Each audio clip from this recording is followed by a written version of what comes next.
ñu dalal sunu gan Ramatoulaye Diallo salaamaaleykum. aleykum salaam Babacar. ñu ngi lay dalal ci RFM matin di nuyu Alaaji Ndiogou Diène yaay ki jiite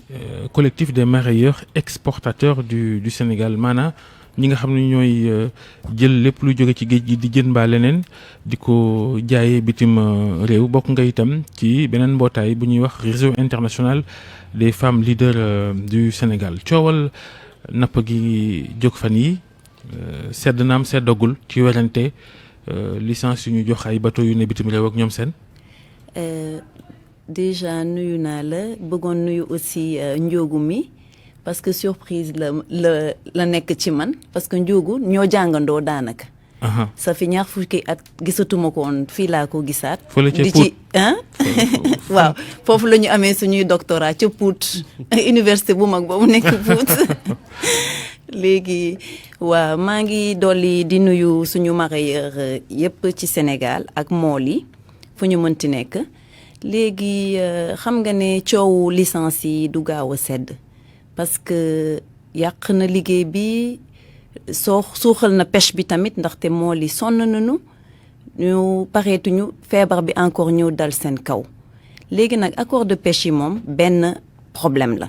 pêche bi moom problème yi dañoo bari mais fu mu nekk nii ñaari problème majeur moo ci am mooy accordu pêche avec l'Union européenne ak licence yi ñu jox bateau étranger yeneen yi mooy gaalu asiatique yi di chinois yi accord de pêche Union européenne yi mën nañ ko bañ a ŋàññi gu rëy googu parce que impacté wul daanaka ci nappum suñu mool yi. ñoom thon la ñuy jël ak merlu. waaw moom lañ leen signé te il faut ñu xamal aussi opinion bi que licence accord yooyu am na ay bateau de droit sénégalais yu bokk ci biir accord yooyu di nappaale ñoom tamit parce que soo xoolee ñoom thon bi ñuy napp sori na sori goo xamante ni suñu gaali mënuñu faa egg te thon boobu it ñun fii amatuñu ay usines yoo xamante ni war nañ kaa mën a liggéey parce que ku xam jën xam pêche amoon nañ fi ay SAIB amoon nañ fi COPOA ay usines de thon yu mag te booba ñaari xeeta fi nekkoon mooy français yi ak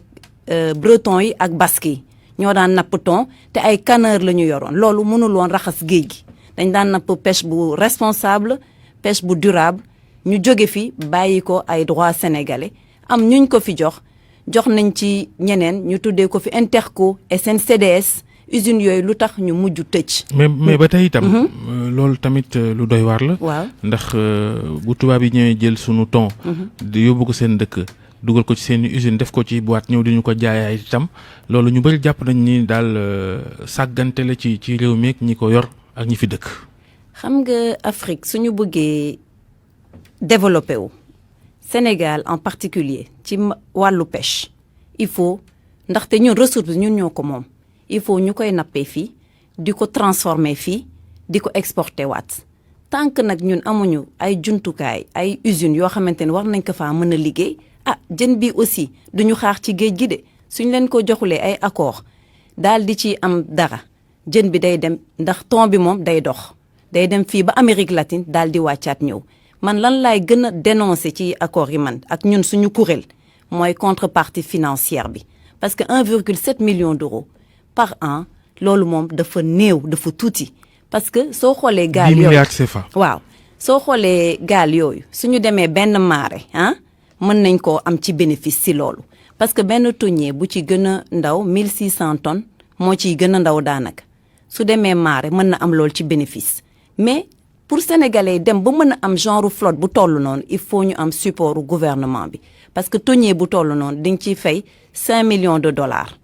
pour am ko war nga am benn cash flow bu 8 millions boo xamante ne da lay féetee ginnaaw pour soo demee am paan looy jëndee say kii parce que il faut nga am loo dawee ci ay weeri weer. 8 millions d'euros. waaw pour mën a rentabiliser léegi nag ñun loolu la ñuy ŋàññ parce que ñii di defar thon yi am na ci usine bu mag mooy leader en thon dans le monde. ñu nga nekk États-Unis tudd Starkis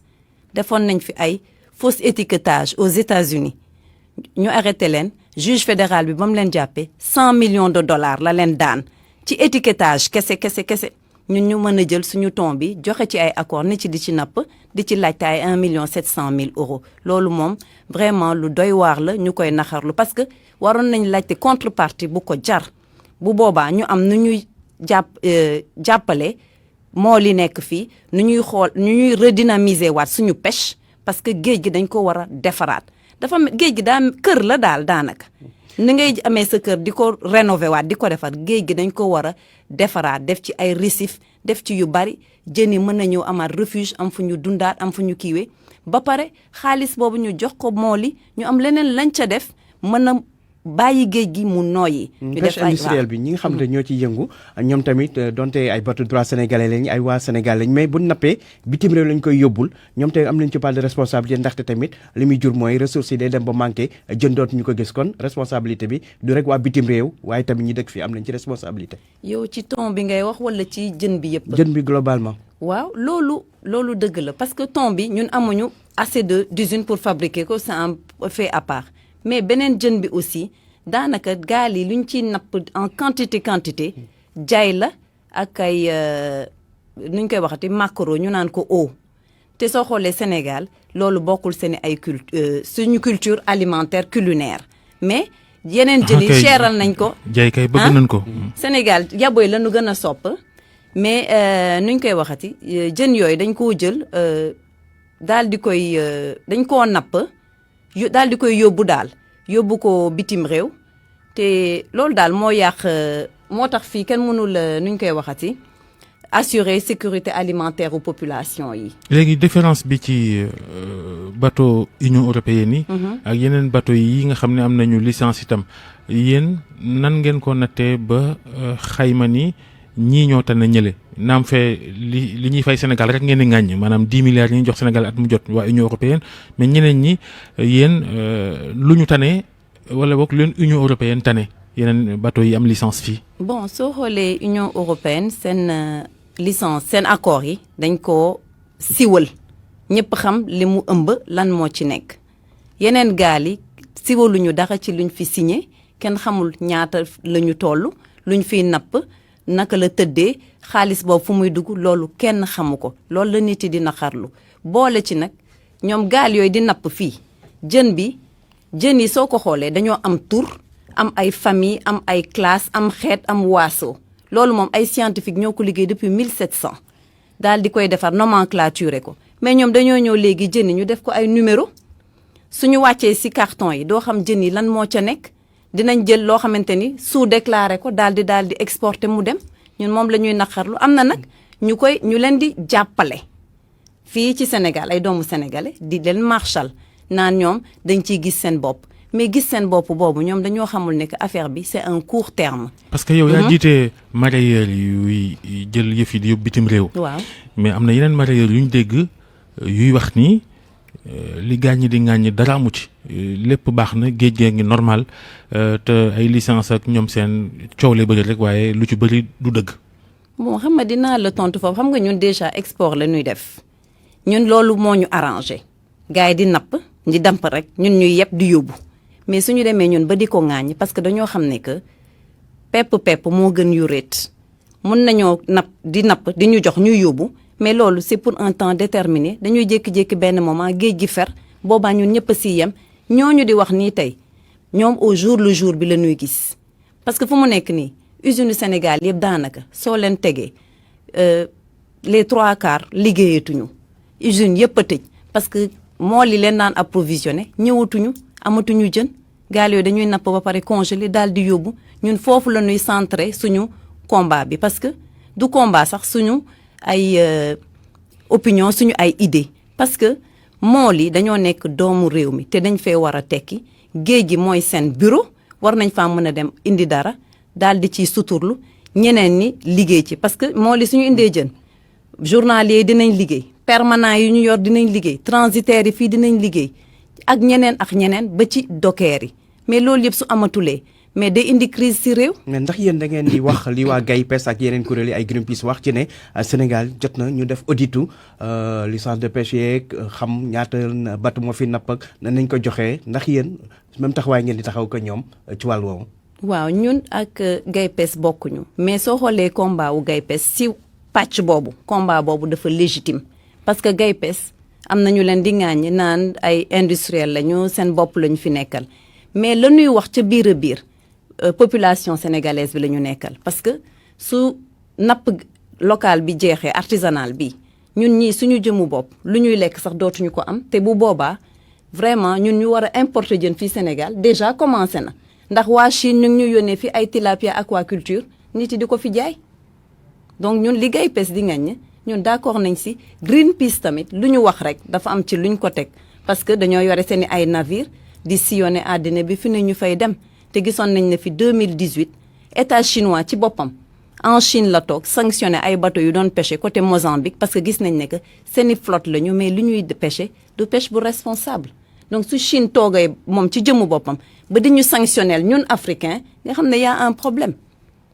léegi kon yéen ñi nga xam ni yéenay mareyeurs exportateurs yi maanaam ñi mareyeurs yi jël di jaay biti réew seen liggéey dafa yàqu fi toll. ñun particulièrement suñu liggéey bi mu yàqoo du tey parce que ñun 2016 la tutelle bi invalidé suñu ay carte ministère de la pêche waaw ministère de la pêche mooy invalidé suñu carte yi ne ñun nu ñuy liggéeyee ci circuit bi dafa normalu parce que décret bi consacré suñuy droit de travail décret boobu jaarul yoon. décret boobu du 2009 la. décret boobu 73 la woon. 73 ñu amandé waat ko 2009. daanaka changé wuñ ci dara. bi ñu ko amandé 2009 moom mu ñëw ne di décret boobu tëddee depuis 73 ba 2009 ak gouvernement yi fi jaar yëpp mu ne décret boobu baaxul. mais lan la ñuy wax ni mooy problème bi ci décret boobu. xamoo li mu wax ci décret bi dafa ne décret bi 2000 bi ñu ko amandé 2009 nee na décret bi dañoo ne ku am usine rek moo war a congeler jën di ko jaay di ko exporter. te loolu amul parce que soo xoolee décret bi 18 articles la ci nekk te dafa am benn bu ci li ci gën a am solo mooy titre 1 bi dañoo ne ku amul carte professionnelle amoo droit exercer liggéey mareyage donc su demee ba xañ la say carte ne la léegi damaa bëgg nga dem uti ay contrat ut lii ça veut dire que moom moo ñu dëpploo yoon parce que loolu dañ koo teg muy loo xamante ni moom lañu njëkk a jiital décret bi ne su nekkee am nga mën nga am possibilité usine foo mën a liggéey sa jën ba respecter normes yeeg traçabilité bi yëpp war ngaa mën a jël exporter donc moom problème am dafa ne jën yi ñun suñ koy exporter du am benn suivi te loolu nekkul parce que jën yi fañ koy nappee ca plage ba dafa am ay inspecteurs sanitaires yoo fay nekk ñoom ñooy defar premier certificat de première vente ñu daal di koy mu accompagner camion bii dem usine ba te ñun suñu xaalis dañuy jël financer ko ay mool fay ci ay mareyeur plage su jën bi wàccee ñu teg oto ak glace ñu yëpp seen ñoom waa ministère de la pêche seen agent boobu mooy bind qualité jën bi ci tefes gi ñu yóbbu ko usine su egsee beneen agent ministère encore ma nga ca usine ba ñu congelé ko ba mu pare ñoom ñooy defar certificat demande d'autorisation d'inspection ñu yóbbu ko au niveau du port fa ñuy signer les sanitaires bi permettre nga exporter donc foofu fan la faay bi nekk ñun on est juste exportateur mais on a l'usine boo xamante ni moom moo taxaw pour liggéey bi def ci traçabilité bi lii ñu ñuy tere fii ñun ñu ngi koy liggéey Mauritanie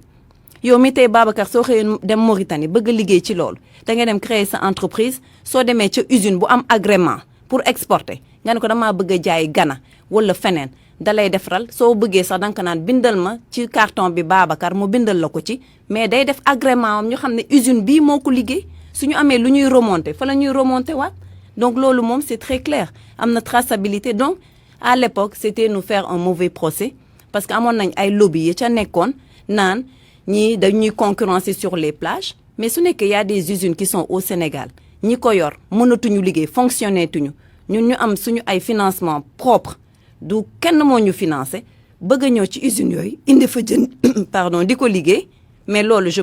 pense que day yokk économie parce que dañ koy c'est inclusif dañ koy yaatal ñu bëri di ci gis seen bopp mais bu ñu leen déggee yéen mareyeurs yi jaay jën bitim réew waaw dégg gay pes yi armateurs yi dégg nappkat yi yor gaal dégg nappkat yu ndaw yi nga xam ne ñu géej gi doxatul ña ngay dem Barça wala Barsaq bu ñu leen déggee yéen ñëpp dafa mel ni daal géeju Sénégal ak la cay meññ mu ngi ci loxoy bitim réew. en fait jën yi c'est pas que mu nga ca loxoy bitim réew parce que Sénégal li ñuy napp aussi fii mënuñu ko fee jaay lépp mënuñu ko fee jaay parce que da ngay xool quai de pêche yi su nekkee usines yi récupéré wuñ ko pour liggéey ko jën yi day yàqu parce que quai de pêche yi bari nañu lool gis nañu ko c'est une avancée mais quai de pêche boo xamante ni àndul ak leneen war nañoo am ay chambre froide fu ñu ko mën a denc boobaa ñoom suñu arrivé ci stade boobu même marché central boobu conteneur ya fa nekk du loo xamante ni méngoo naag ci liggéey jën ci anam yu baax waroon nañ fa def ay chambre froide gars yi suñu jaayee jën yi jaroon ñu am fu ñu ko def mais mool yi suñu demee ñoom ba indi jën sax dinañu jaaxle seen i jën ba dañuy yàqamti kuñ ko jox kuy exporter parce que amuñu ay moyens de conservation fu ñu ko mën a denc loolu la ñu war a lijjanti. Ndiogou. kon tey jii lan ngeen xalaat ne moom mooy saafara jafe-jafe napp gi comme ni nga ko waxee bëri na ñu yéen comme ñeneen liggéeyatu leen ay jafe-jafe ngeen dund lan mooy saafara ay solution ci problème bi. ñu daal lu ñu ci xalaat mooy déjà créer ay centre de formation pour pêcheurs yi déjà parce que ñoom ñooy point focalu napp gi ñoom ñu xam li ñu am lan mooy géej bi ñu conscient que dañoo war a def ñoom it benn pêche bu responsable pêche bu durable loolu su weesoo suñu créer centre yooyu pêcheurs yi nga xamante ni ay gaalu looco la ñu yor depuis les temps immémoriaux pêcheurs yi ñu utal leen semi industriel parce que ñu ngi nii di wax affaire pirogue de fibre de verre projet boobu 2009 lañ ko commencé 2009 ak léegi quand même xawma 11 ans écoulé na ci ñi leen ko proposé woon ñooñu passé nañu boobu technologie ñu ngi ci yeneen façon yi gaal donc suñu jëlaatee pirogue yi di ko nappee dañuy nekkaat rek ay débutants il faut ñu dem ci semi industriel boo xamante ni suñ ko defee pêcheurs yooyu dañ leen il faut parce que il faut ñu tàggat leen jàngal leen ñu xam ñuy respecter géej gi semi industriel dafay ànd ak arrêt biologique yu gudd ndax Chine bii ngay gis 1er mai ba le 15 août kenn du napp seen géej. sori nga Mauritanie gi ñoom loolu. Mauritanie ñoom duñ fooyee loolu Mauritanie gi ñu jege ñoom duñ fooyee mbirum repos biologique. maanaam noppal jën yi bàyyi leen ñu meññ. waaw te bu boobaa waa CROT nga xamante ne ñoom ñoo yore comité scientifique bi xam nañu période bi jën yi di reproduire période bi ñu leen war a napp boobaa ñu koy imposer par espèce ak lépp gaal yooyu toog mais gaal yu am glace ci biir. am système de réfrigération ndax jën bi su ñëwee ba pare mën a am valeur ajoutée jën bi su ñëwee au lieu ñu koy exporter brut ñu mën ko liggéeyaat fii def ci ay kii ñu si gis seen bopp. luñ ci mën a def. luñ ci mën a def. non jën bi mën nañ ko def ay am y a des grands marchés yoo xamante ni ñun tey amuñu ci accès mooy la Russie par exemple parce que Sénégal du exporter Russie ñun amuñu agrément pour exporter sur la Russie am na ay poissons fumés. ñu ngi ci doon liggéey mais amuñu aussi agrément pour exporter le poisson fumé te Gambie gi dañu exporter non pas ketchup ay conque fumé yeeg yooyu. ah d'accord. xam nga ketchup bi dañ ko salé kii ko ak yooyu beneen boobu beneen liggéey la. donc ñoom dañu exporter poisson fumé yow sardinelle bi ni mu fi baree woon léegi xam nga sardinelle bi avant caisse di nga ko jëndee. yaboy 2500 waa yaboy di nga ko jëndee 2500 ba 1500 yaboy gi léegi dina dem ba 30 000 caisses. su demee ba toll foofu même balaa boobu ñun mën nañ koo liggéey fii def ko ay décapité maanaam dagg bopp yi dagg geen yi def ko en conserve congelé ko sax yónnee ko waa Russie ñoom dañ ciy am soxla bu bari te loolu Mauritanie moo ko fi liggéey ak Maroc te ñun ñu ëpp leen sardinelle. ñun sardinelle bi suñu yaboy bi dañ koy jël rek. bu ngeen daggee bopp bi bàyyi fii kon waa Russie ñu xam duñu seeñu ñoom jërëjëf Ramatoulaye Diallo. ñu lay gërëm ci waxtaan bëggoon nañu xam nag ginnaaw yow soxna nga nekk ci yëf yi est-ce que soxna yi am nañ doole ci secteur bi mareyeur yi exporté rawatina. waaw loolu moom xam nga milieu mareyage bi moom dafa bari ay góor kese la daanaka c'est un milieu boo xamante ni dafa machiste mais ñu ngi ciy def tamit suñu ay jéego parce que femmes yi ciy yëngu quand même ràññeeku nañu jàmbaare nañu ñun kañ li ñuy chaque fois damay dégg ay femmes transformatrices femmes yooyu nag war nañoo dépasser stade transformatrice. comme mool yi tamit war nañoo dépasser gaalu loocoy parce que nee naa looy jàng de doo yem ca baa siin rek xanaa di nga mën ay tari yenn saar yeeg yooyu mais boobu ba léegi te loolu état bi moo ci mën a jàppale ñooñu parce que pêche bi mu ngi générer xaalis boo xam te ne mën nañ ko defaat ci ñi ciy yëngu. jërëjëf Ramatoulaye Diallo présidente collectif des mareyeurs exportateurs du Sénégal bokk itam ci réseau international des femmes leaders du Sénégal jërëjëf Alaaji Ndiogou Diène